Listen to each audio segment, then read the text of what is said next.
किसान भाइयों को किसान बलबीर सिंह मान की सादर प्रणाम।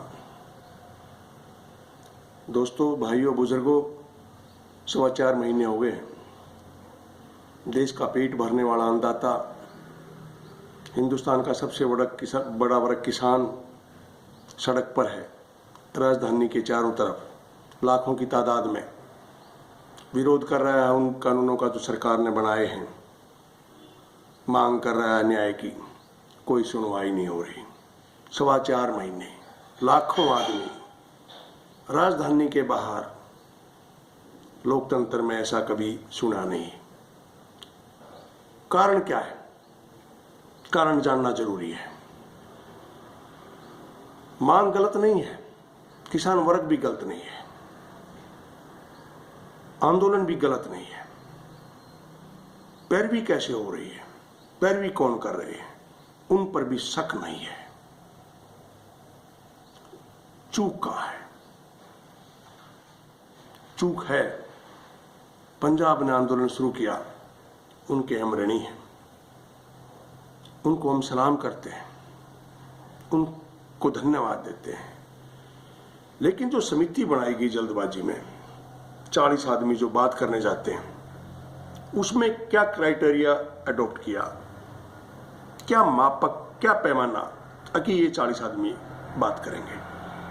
32 आदमी अकेले पंजाब से, हमारे किसान भाई 32।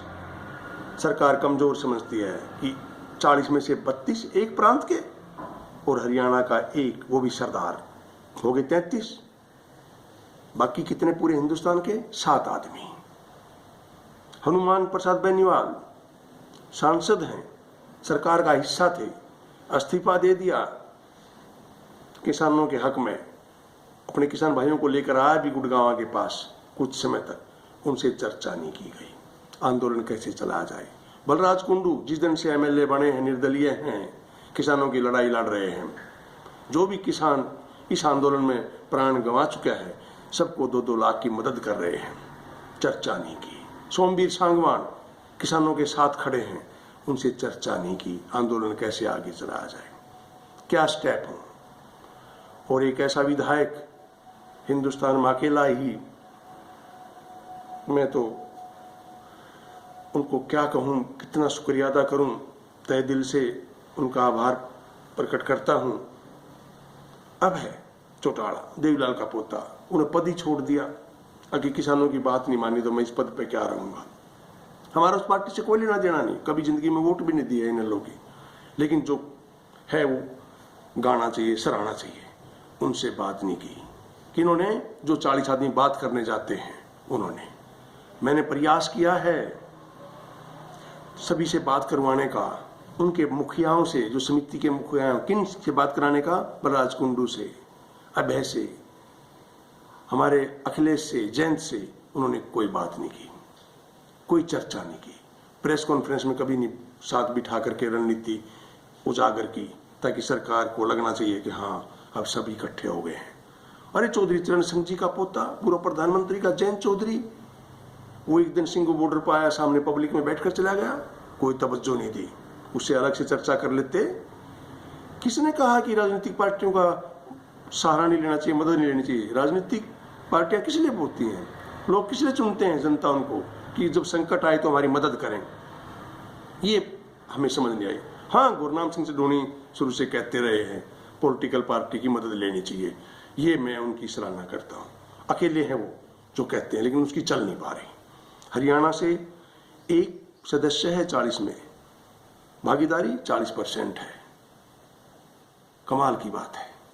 शक लगता है आंदोलन का क्या होगा, डर लगता है। जिस जुनून से हमने शुरू किया था उस आंदोलन का अगर खून होगा तो ये बहुत ही अफसोसजनक होगा। मैं 2.5 महीने तक सिंगू बॉर्डर पर रहा, फ्रॉम द बिगिनिंग, आखिर तक। 26 जनवरी को कुछ नहीं हुआ लाल किले में, मैं चशमदीद हूं, मैं वहां पूरे समय था। लेकिन एक सबसे कमजोर कड़ी इस आंदोलन में, जो प्रेस कॉन्फ्रेंस को हाईजैक करता है, योगेंद्र यादव, सबसे पहले आकर मीडिया में छाने की भूख में, टीवी में दिखने की भूख में, अखबार में नाम छपे उसकी भूख में, कहा कि हम माफी मांगते हैं, गलती हो गई है। जब उसका कोई आदमी नहीं है आंदोलन में, कोई ट्रैक्टर नहीं है, कोई किसान नहीं है, 100 रुपए का योगदान नहीं है, 2 किलो आटा नहीं है, कमाल है। और वो मीडिया ने हाथों हाथ ले लिया और किसान हुआ बदनाम, आंदोलन हुआ बदनाम, आंदोलन हुआ कमजोर। दी गई धमकी टिकैत के बेटे को, उठो तेरे को गिरफ्तार करेंगे। बीच में आना पड़ा चरण सिंह के पोते ने, चौधरी चरण सिंह जी के पोते बीच में आए, मुलायम सिंह के लाडले बीच में आए, अखिलेश डीजीपी को फोन करके धमकाया गया कि इसको हलवा मत समझना, अगर बगैर चार दांत के खा जाओगे। हरियाणा के हजारों ट्रैक्टर पहुंच गए, भाई बलराज अभय सभी पहुंच गए। आंदोलन मजबूत हुआ, जुट के पंचायतों में, खाप पंचायतों में। उसके बाद प्लान बनाते हैं समिति वाले, ठीक है वो तो कहेगा ही टिकैत तो आगे, हाँ वही मंच रहेगा और वही पंच रहेंगे, लेकिन पंचों ने सोचना चाहिए कि कमजोर कड़ी को दूर भगाएं। उसके बाद भी योगेंद्र यादव को चिपकाए हुए हैं साथ में, और सलाह नहीं कर रहे बलराज कुंडू से, ना अभय चौटाला से, ना संबी सांगवान से, ना हनुमान बेनीवाल से, ना जयंत चौधरी से, ना अखिलेश यादव से, ना हरेंद्र मलिक से, ना हरियाणा की कुमारी शैलजा से। वो भी एक महिला होने के बावजूद भी सैकड़ों मीटिंग कर चुकी है किसानों के हक में, लॉकडाउन के दौरान, चाहे बीमार है चाहे कुछ, महिला होने के बावजूद भी। कमाल की बात है। मेरा कहने का भाव ये है, सिर्फ ये आंदोलन, इस आंदोलन का खून ना होना चाहिए।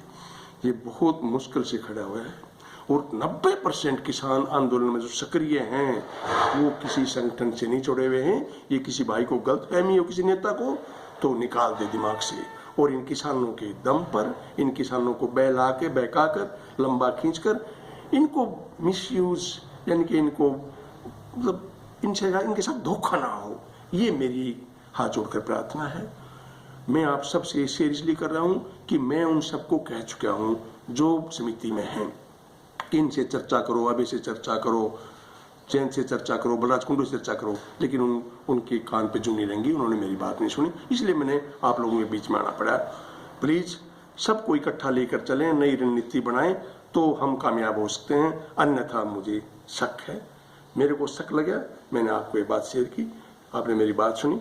नमस्कार, धन्यवाद।